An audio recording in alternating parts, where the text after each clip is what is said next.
guys, siapa yang di sini suka dengan yang manis-manis? Pasti sebagian besar sobat prime time suka dengan yang manis-manis, seperti permen, kue, minuman, dan makanan.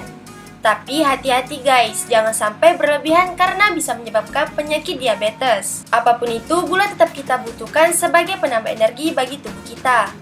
Berikut ini proses pembuatan gula yang sudah kami rangkum untuk sobat prime time.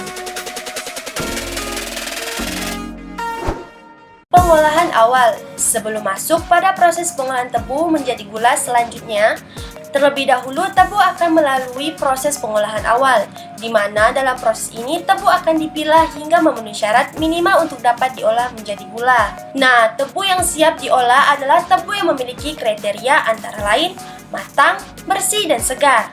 Jika salah satu dari ketiga syarat tersebut tidak dipenuhi, maka tebu tidak akan diolah atau tidak masuk dalam proses pengolahan tebu menjadi gula selanjutnya.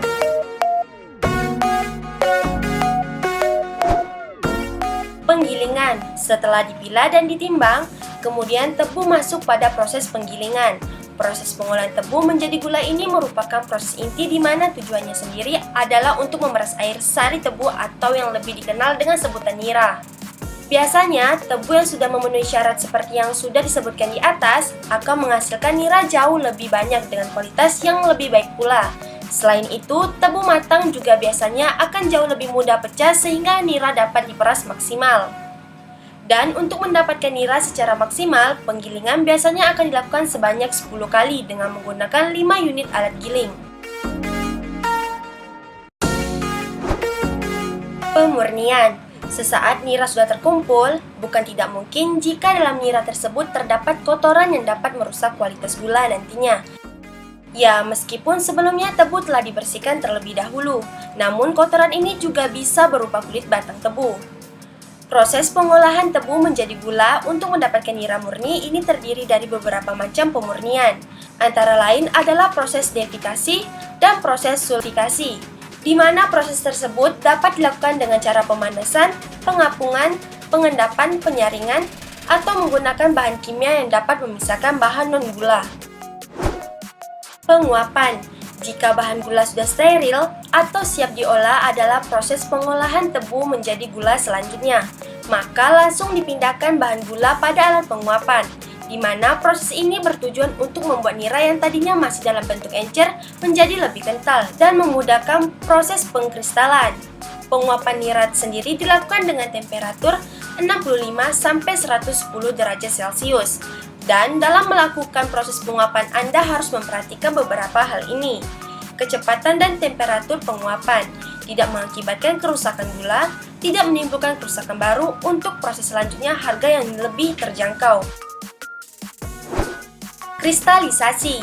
Sesaat nira telah melalui proses penguapan dan terbentuk nira kental, kemudian masuk proses pengolahan tebu menjadi gula, yaitu tahap pengkristalan. Pada tahap ini, gula akan terpisah dari kotorannya, belum terpisah dari tahap sebelumnya. Selain itu, kristal gula juga akan dibedakan atau disortir sesuai dengan kualitasnya, seperti kristal dengan kemurnian tingkat 1 hingga kristal dengan tingkat kemurnian tingkat 4. Putaran. Meski sudah diambil kristalnya, namun proses pengolahan tebu menjadi gula tidak cukup sampai di sini saja. Selanjutnya, kristal yang sudah didapatkan tadi akan masuk dalam proses putaran. Pada proses putaran ini akan dilakukan pemisahan kristal dengan larutan atau strop yang biasanya masih menempel pada kristal. Pengeringan dan pendinginan. Masuk pada proses pengolahan tebu menjadi gula terakhir, yaitu pengeringan dan pendinginan gula yang sudah terpisah dari larutannya. Proses pengeringan dan pendinginan sendiri biasanya akan dilakukan dalam dua mesin berbeda, sehingga dapat dihasilkan gula dengan kualitas terbaik, kering dan murni. Itulah tahap proses pengolahan tebu menjadi gula dari awal hingga gula siap dikemas dan dipasarkan. Kami rasa cukup, sampai jumpa di video selanjutnya. Bye-bye!